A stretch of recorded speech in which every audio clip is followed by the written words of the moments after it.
Los presupuestos de la Consejería para la Transición Ecológica y Sostenibilidad para 2023 son ambiciosos y crecen un 30% hasta los 206 millones de euros.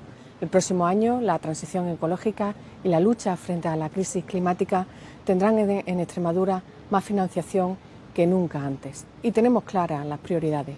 70 millones de euros irán destinados a decenas de obras hidráulicas en nuestros pueblos y en nuestras ciudades para la mejora del abastecimiento y la construcción de nuevas depuradoras. Extremadura cuenta con un patrimonio natural inmenso que debemos conservar y del que también debemos intentar obtener el máximo aprovechamiento. Por ello, destinaremos 64 millones de euros para la conservación del medio natural, con una inversión creciente en la dinamización de los espacios naturales y un esfuerzo en la economía circular en materia de residuos.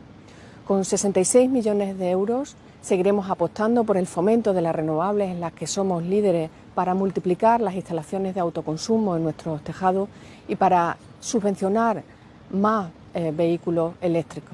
En definitiva, dedicaremos 2 de cada 3 euros de inversión para modernizar nuestra economía y para seguir avanzando en una Extremadura mejor, más próspera y más sostenible.